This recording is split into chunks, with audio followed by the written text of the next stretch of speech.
जम्मू कश्मीर के पुलवामा इलाके में आतंकी हमले में मारे गए पूर्व एसपीओ फयाज अहमद के जनाजे में आज पूरा गांव उमड़ पड़ा। फयाज अहमद के घर में बीती रात गए आतंकियों ने हमला किया। आतंकियों ने फयाज अहमद के घर में घुस के उन पर, उनकी पत्नी और उनकी बेटी पर ताबड़तोड़ गोलियां चलानी शुरू कर दी। फयाज अहमद की मौत उसी स्थान पर हो गई, जबकि उनकी बीवी और उनकी बेटी बुरी तरह से घायल हो गए। बाद में अस्पताल में उन दोनों की भी मृत्यु हो गई। इस हमले में एसपीओ फयाज अहमद के बेटे और बहू ही बचे, जिनकी हालत को देखकर उन्हें सांत्वना देने आए लोग भी रो पड़े।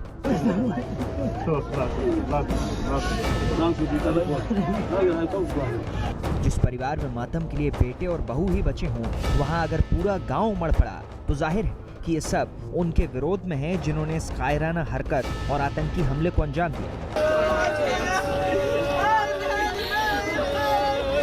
जिसे भी आतंकियों के कायराना हरकत की जानकारी मिली, वो इस घर की तरफ बढ़ गया और यहाँ पहुँचने के बाद अपने आंसुओं पर काबू पाना किसी के वश में नहीं रहा।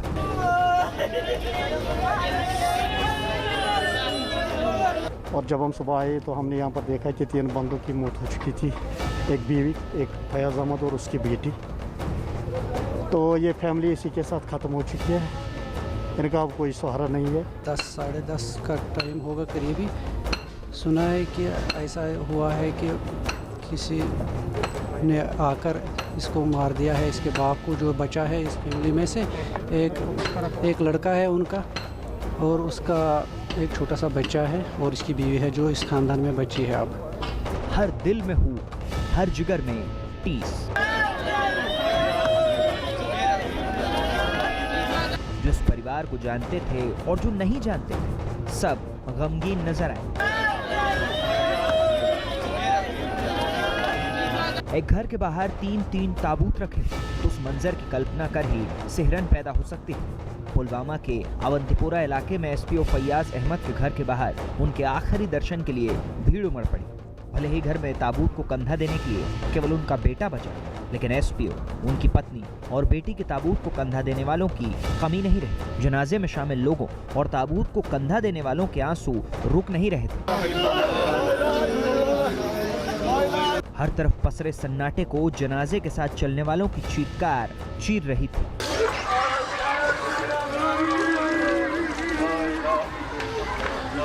एक ही घर से जनाजा निकालने का इस सिलसिला 3 बार चला और हर बार लोगों के ना रुकने वाले आंसू और चीत्कार कुछ देर के लिए तब थमते दिखे जब सुपुर्दे खाक होने से पहले आखिरी नमाज अदा की गई। अस्सलामु अलैकुम व रहमतुल्लाह। आतंकी हमले में मारे गए एक ही परिवार के 3 लोगों को सुपुर्दे खाक कर दिया गया। आतंकियों द्वारा देर रात लगभग 10:30 बजे उनके घर में घुस के निहत्थे लोगों पे वार किया, जिसमें 3 लोगों की मौत हो गई। लेकिन ये कहानी का अंत नहीं है। इस आतंकवाद के समाप्त होने की कहानी अब शुरू कर दी गई है। लेकिन पीठ पर चलाई गई एक गोली का हिसाब लिया जाएगा। ये आतंकी हमले की जांच शुरू होते ही समझ में आने लगा है। अब तक मिली जानकारी के मुताबिक आतंकी हमला रात करीब 10:30 बजे हुआ। पुलवामा के हरिपरिगाम त्राल इलाके में 2 आतंकी एसपीओ फयाज अहमद के घर में घुस गए। आतंकियों ने फयाज अहमद, उनकी पत्नी और बेटी पर ताबड़तोड़ फायरिंग की और वहां से भाग गए।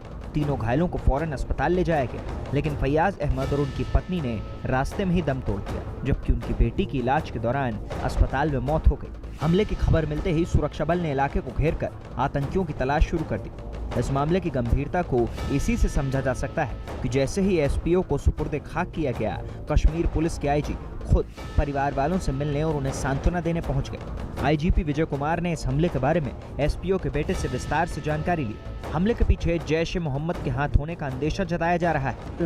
2 टेररिस्ट आए और हुलिया से लग रहा था कि एफटी है, और उन्होंने हमारे एक एसपीओ पर अंधाधुंध फायर किया। उनकी माँ और बेटी उसको बचाने के लिए उसको भी फायर किया और तीनों को हॉस्पिटल ले गया गया, बाद में शहीद हो गए। हम लोग को बहुत दुख है और बहुत जल्दी इसको आइडेंटिफाई करके इसको न्यूट्रलाइज करेंगे। तो कुछ जानकारी मिली कि इस आउटफिट से है? ऑब्वियसली इस एरिया में जो मूवमेंट जैश मोहम्मद का है, इस लोकल एरिया में ये जैश का ही होगा।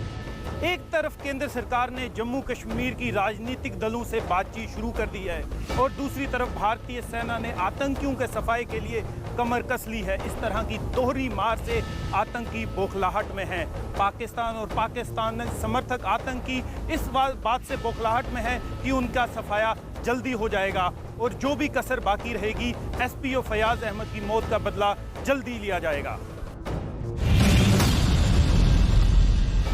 कश्मीर घाटी में जबरन सिख समुदाय की लड़कियों के धर्मांतरण के मुद्दे पर सिख समुदाय का गुस्सा फूट पड़ा है। एक दिन पहले ही श्रीनगर में इस मुद्दे पर प्रदर्शन हुए तो आज दिल्ली में जम्मू कश्मीर हाउस के बाहर सिख प्रदर्शनकारी जमा हो गए।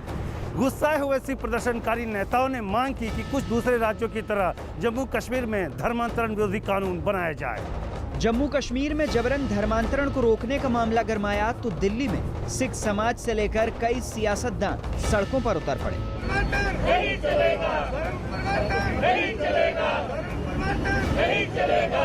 जम्मू कश्मीर हाउस की तरफ बढ़ रहे इन प्रदर्शनकारियों को रोकने के लिए पुलिस ने कई उपाय किए, लेकिन जागो पार्टी के मनजीत सिंह जीके की अगुवाई में प्रदर्शन पर उतारू लोग मानने को तैयार नजर नहीं आए। कई प्रदर्शनकारी नारेबाजी करते हुए पुलिस की बैरिकेडिंग लांघने की कोशिश करते दिखे।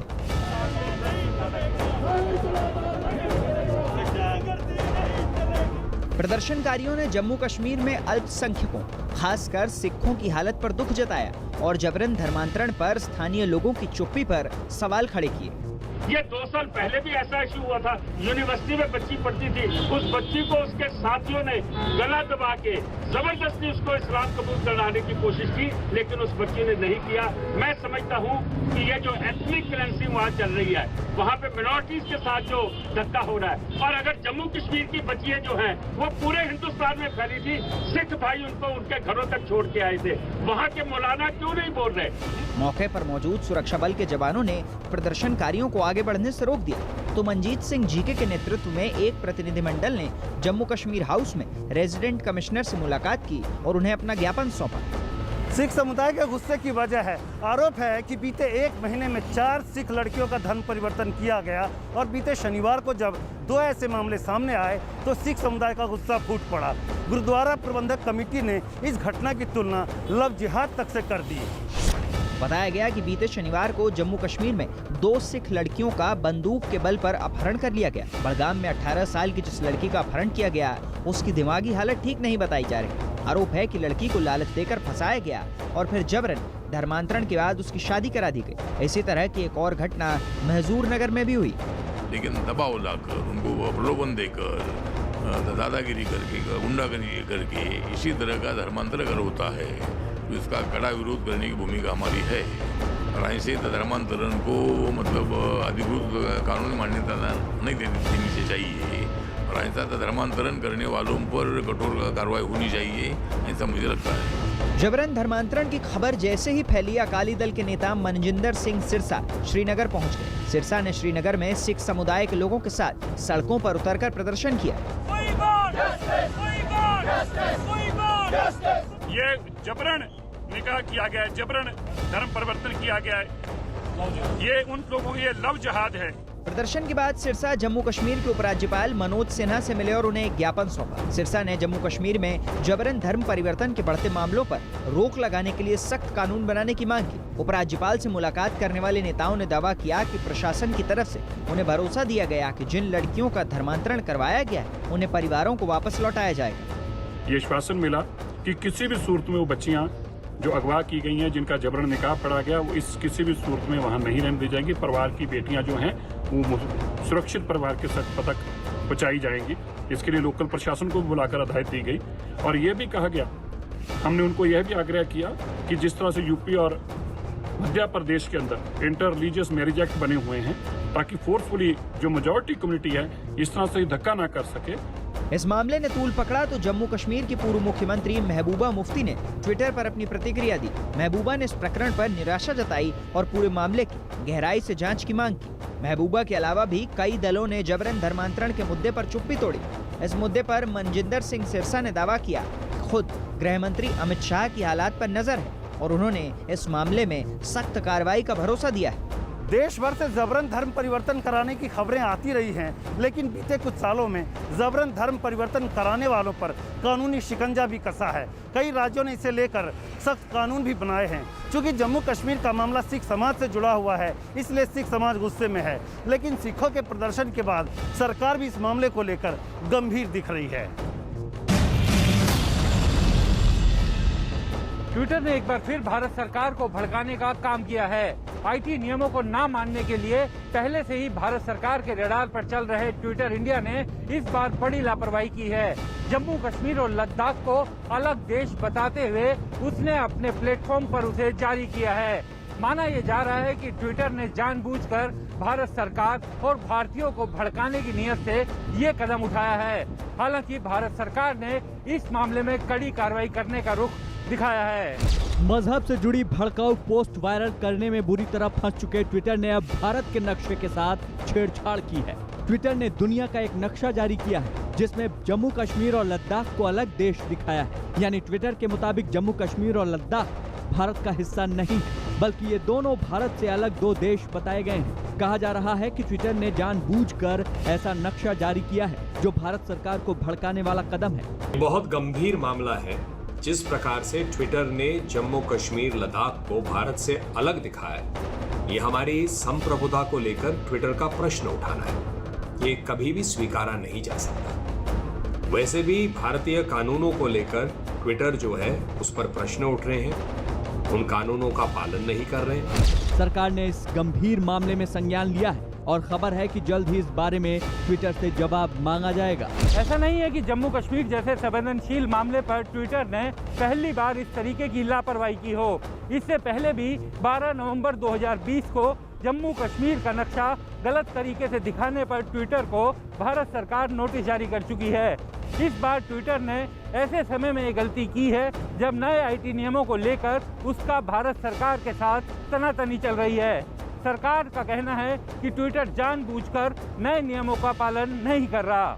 सूत्रों के मुताबिक खबर है कि ट्विटर द्वारा भारत का गलत नक्शा पेश करने पर सूचना प्रसारण मंत्रालय सख्त कार्रवाई कर सकता है, क्योंकि ट्विटर इंडिया जम्मू कश्मीर के मुद्दे से अच्छी तरह वाकिफ है और ट्विटर इंडिया की यह हरकत उकसावे के तौर पर इसलिए देखी जा रही है क्योंकि वो नए आईटी नियमों को लेकर लगातार टकराव वाला रुख अपना रहा है। इस बीच भारत में नियुक्त किए गए ट्विटर के अंतरिम शिकायत अधिकारी धर्मेंद्र चतुर ने अपने पद से इस्तीफा दे दिया है। नए आईटी नियमों के तहत भारतीय यूजर्स की शिकायतों पर कार्रवाई के लिए प्रमुख सोशल मीडिया कंपनियों में शिकायत अधिकारी की नियुक्ति जरूरी है। ऐसे में ट्विटर की ओर से भारत में नियुक्त किए गए अंतरिम शिकायत अधिकारी धर्मेंद्र चतुर का इस्तीफा कंपनी की मुश्किलें बढ़ाने वाला साबित हो सकता है। सोशल मीडिया वेबसाइट्स पर शिकायत अधिकारी का नाम और संपर्क का पता देना जरूरी है। वहीं ट्विटर ने इस पूरे मामले पर प्रतिक्रिया देने से इनकार कर दिया और इस बीच जम्मू कश्मीर और लद्दाख का गलत नक्शा जारी करके गैर जिम्मेदाराना रवैया दिखाया है। ट्विटर का दावा है कि वो लोकतंत्र समर्थक है और कानून के दायरे में रहकर अपनी बात कहने देने का सबसे बड़ा मंच भी। हालांकि ये बात नहीं भूलनी चाहिए कि अभिव्यक्ति की आज़ादी के नाम पर किसी को भी मनमर्जी की इजाज़त नहीं दी जा सकती, ट्विटर को भी नहीं। ट्विटर इंडिया का मैनेजमेंट ये अच्छी तरह से जानता है कि जम्मू कश्मीर भारत का सबसे संवेदनशील राज्य है। ऐसे में उसके नक्शे को गलत तरीके से दिखाने को मानवीय भूल नहीं कहा जा सकता। भारत सरकार को ट्विटर से ये जवाब लेना है कि आखिर उसने इस तरह की गंभीर लापरवाही क्यों की। भारत सरकार के सूत्रों का कहना है कि ट्विटर ने ये जानबूझकर भड़काऊ पोस्ट वायरल करने के उद्देश्य से ये कदम उठाया है। ये मामला ट्विटर की कानूनी मुश्किलें और ज़्यादा बढ़ा सकता है।